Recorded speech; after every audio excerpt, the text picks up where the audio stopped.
Picture two identical dinner plates loaded with real whole foods, both looking virtuous and clean, yet neither one contains a magical artery-scrubbing ingredient because that concept is pure fantasy.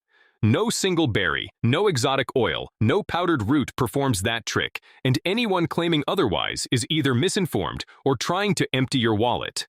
The genuine distinction between these plates hides in plain sight. One arrangement features 5 everyday staples you can grab at any standard supermarket. Each component tackles a precise mechanical task deep within your blood vessel walls. Alone, any single element barely registers.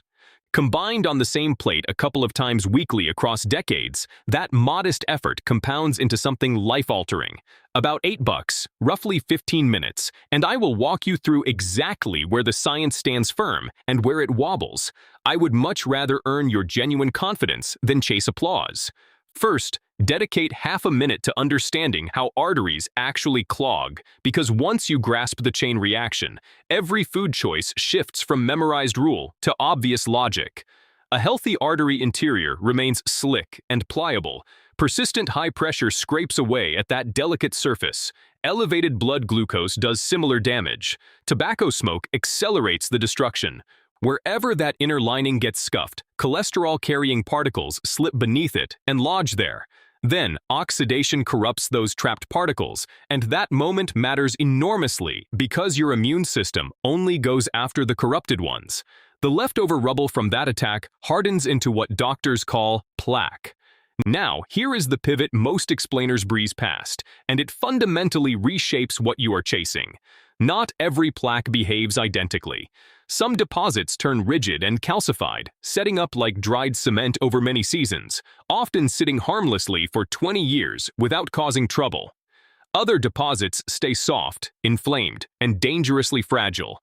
That second type keeps me up at night, not because it grows large, but because its thin covering can rupture without any warning sensation whatsoever. Your body treats that sudden split like an open wound, rushing clotting factors to seal it. The resulting clot blocks the channel, frequently within minutes. So your strategy boils down to exactly 2 missions. Prevent fresh deposits from taking hold and stabilize existing soft ones so their caps stay intact. Every single ingredient on this plate targets one of those 2 objectives. That is the complete framework, and you will spot it in each selection.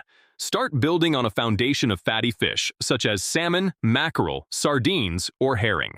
I lead with this because the long-chain omega-3 fats, known as EPA and DHA, pull off something the other items cannot. They do not simply decelerate plaque accumulation. Studies suggest they may actually reshape the plaque's personality, fostering a thicker, more resilient cap over that mushy core. This addresses the second mission head-on. The multi-ethnic study of atherosclerosis, one of our most enduring observational investigations, linked higher circulating DHA with noticeably slower plaque expansion in the carotid arteries. Let me level with you about that widely publicized EPA pharmaceutical trial you might recall. Researchers used an ultra-concentrated prescription formulation, not a standard fish dinner. The underlying mechanism matches. The dosage scale absolutely does not. Aim for 2 or 3 servings per week, each around 5 ounces. Canned sardines and canned mackerel rank among the most budget-friendly omega-3 sources in any American grocery aisle, roughly $2 per tin. Since you consume the softened bones, calcium tags along without extra effort. Underneath that fish, build a genuine bed of leafy greens like spinach, arugula, kale, or plain romaine. Most folks sort greens into the vague wellness bin and keep walking. Here is what positions them as targeted vascular nourishment. Leafy greens supply the richest dietary nitrate punch available, and your body transforms those nitrates into nitric oxide, the signaling molecule your arteries use to loosen and dilate. Visualize a garden hose. When abundant nitric oxide circulates, the hose stays supple and open so fluid streams through effortlessly.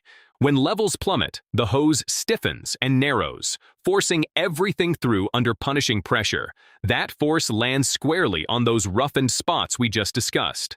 As decades accumulate, your arterial lining produces less nitric oxide on its own. Controlled trials using nitrate-dense vegetables show modest yet genuine blood pressure dips, typically a few points. A couple of points sounds trivial. Distributed across your entire vascular network over 20 years, it becomes something quite meaningful.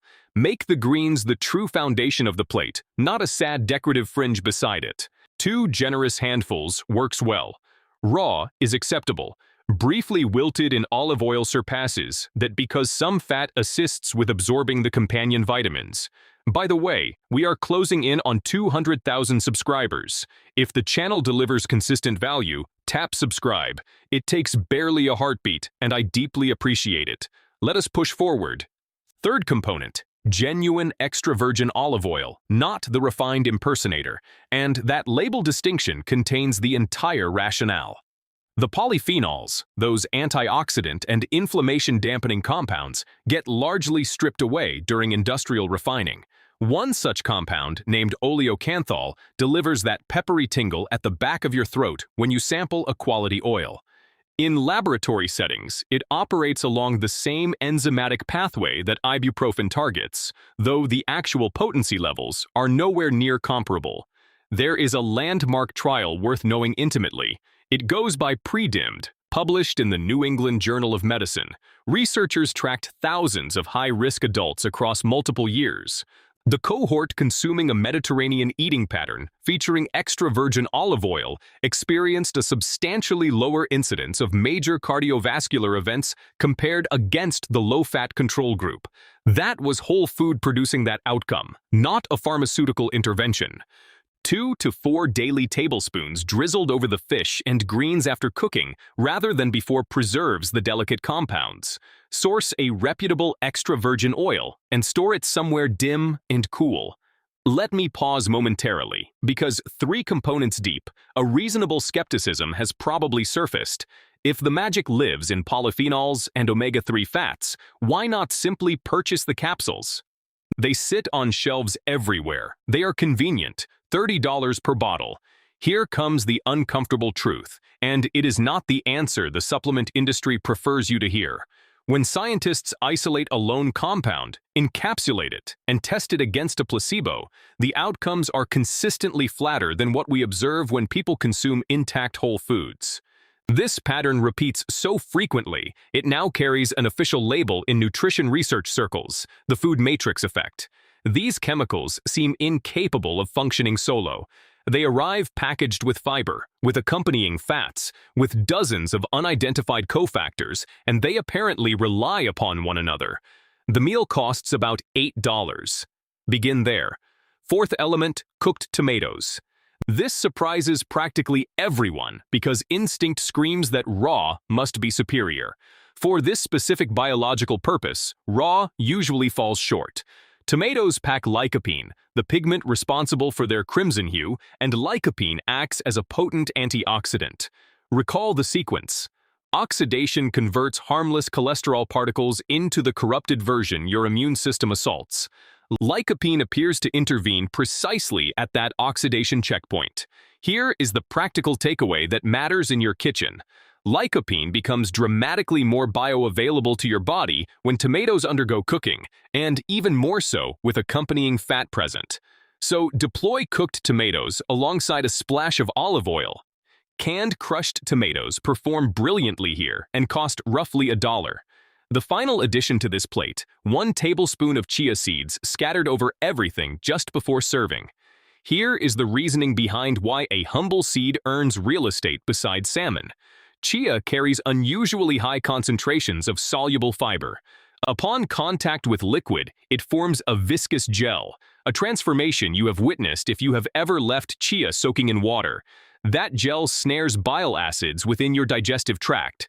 Your body manufactures bile acids from its cholesterol reserves. Ordinarily, those acids get reabsorbed and recycled.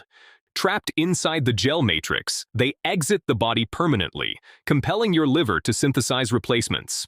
To accomplish that synthesis, your liver pulls cholesterol from circulating blood. That mechanism stands as the most elegantly efficient process on this entire plate. You are giving your liver a direct mandate to hunt down LDL particles and escort them out of circulation. 1 tablespoon over the completed meal suffices. Unlike flaxseed, chia requires no grinding beforehand. One genuine safety caution deserves emphasis. Always consume chia alongside ample fluid and never attempt swallowing a dry spoonful solo. The seeds expand significantly. So, there stands the plate. Fatty fish resting atop a bed of greens. Olive oil poured generously after cooking. Warm tomatoes softened in that identical oil. A tablespoon of chia scattered across the top. 15 minutes. 5 straightforward ingredients. Now, allow me to identify what requires subtraction, because you can faithfully consume this exact meal every evening and silently cancel its benefits with items already lurking in your kitchen. Flavored yogurt cups frequently pack as much sugar as a candy bar, concealed behind packaging adorned with wholesome imagery and heart symbols. Purchase plain full-fat yogurt and add your own fruit. This next point triggers debate, so let me articulate precisely.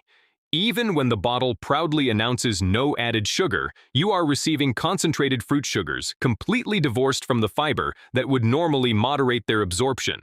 A whole apple genuinely supports your health. Apple juice amounts to sugar water, wearing sophisticated branding. Neither beverage single-handedly ruins one good meal, but consumed quietly in the background day after day, they persistently fuel the exact oxidation and inflammation this entire plate is engineered to calm. One important note before the final reflection. If you take blood-thinning medication, blood pressure prescriptions, or manage any chronic health condition, consult your physician before undertaking substantial dietary shifts. This is not empty boilerplate language. Several of these foods genuinely interact with those medications. Now, for the honest portion. You will never physically feel this working, and that reality makes arterial health uniquely challenging, explaining why countless people abandon their efforts. When you swallow something for a headache, you register relief within an hour. When you eat this plate, absolutely nothing announces itself. No burst of energy, no lightness, no detectable signal whatsoever. You finish dinner, rinse the dish, climb into bed. So release the expectation of feeling it, and instead make the practice boringly routine. Select 2 evenings weekly, perhaps Tuesday and Friday, and let those be reserved for this plate. Not all 7 nights, just 2. Keep canned sardines, a can of tomatoes, a bag of chia, and a bottle of olive oil stocked permanently so that on evenings when motivation evaporates, the path of least resistance happens to align with the right choice, because 3 decades of silent damage never accumulated from dramatic occasions. It built itself through unremarkable Tuesdays, one stacked upon the next, none of which felt like anything significant at the moment. That same unremarkable daily pattern is the only direction from which healing can quietly push back. One question before you depart, though not the question you likely anticipate. I will not ask about your cholesterol number. A solitary figure in isolation reveals remarkably little. I will ask instead about trajectory. Write a single word in the comments section, up, down, or steady. Which direction has your number been traveling across these recent years? Because someone carrying a high number that has been steadily falling for 3 consecutive years, and someone with a supposedly normal number that has been silently climbing, inhabit 2 entirely different realities. And the second individual usually remains completely unaware,